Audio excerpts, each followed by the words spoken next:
Pa humbur kohë, vazhdojmë me përgatitjen. Fillimisht kemi nevojë për një enë më të madhe dhe më të thellë. Vazhdojmë dhe aty shtojmë 4 vezë të plota.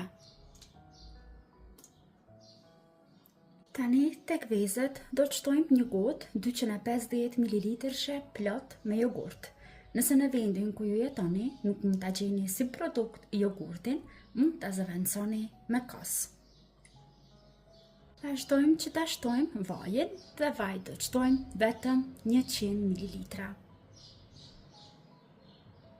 Mos harroni në fund të shtoni pak kryp. Vazhdojmë tani të gjitha këto produkte t'i përziejmë mirë që t'na lidhen dhe t'na bëhen bashkë. Tani do të kemi nevojë për peta të gatshme, të cilat shiten të pangrira, pra të freskta. Unë zakonisht i përdor nga këto, sepse këto japin rezultatet më të mira. Në total do të përdorim 250 gram peta të gatshme për këtë recetë.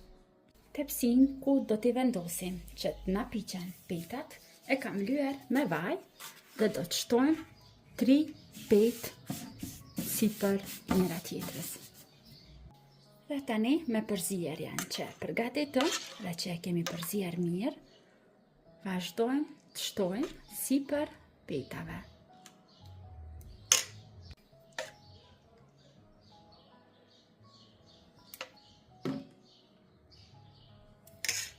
Dhe me ndihmën e një brushe e përhapim mirë mbi tërë sipërfaqen.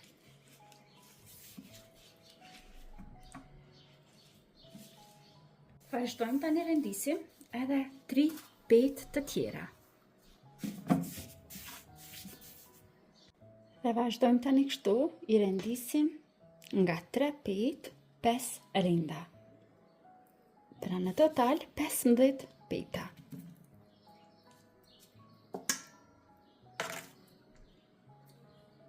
Këtu i kemi tani 3 petët e fundit.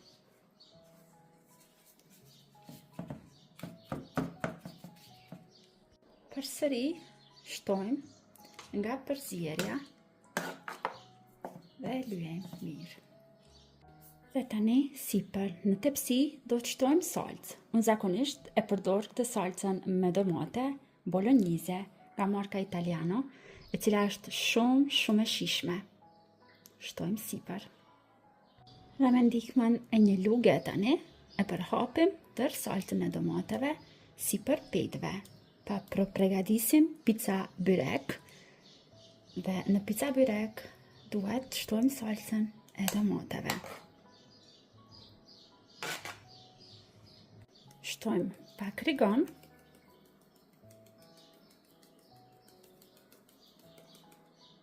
dhe vazhdojmë tani që të shtojmë kashkavall të bërë në rinde. Kashkavall mund shtoni sipas dëshirës dhe shijeve të juaja, ta mbushni me më shumë kashkavall ose me më pak. Unë në total do të shtoj dikun 150 gram kashkavall për këtë tepsi të picave.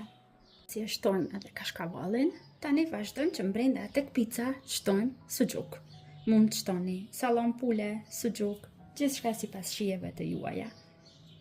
Por mua më pëlqen që ta bëj me suxhuk. Vazhdojmë dhe i rendisim në këtë mënyrë.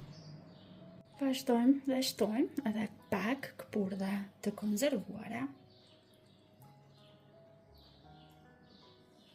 Dhe pasi kemi përfunduar me mbushjen e picës, vazhdojmë që ta pjekim. Në furrë të parangrohur, në 250 gradë, do ta pjekim diku parafërsisht 20 deri në 25 minuta. Nëse keni dëshirë, ju mund t'i shtoni sipër picës gjithçka sipas shijeve të juaja, por unë do e lë me kaq.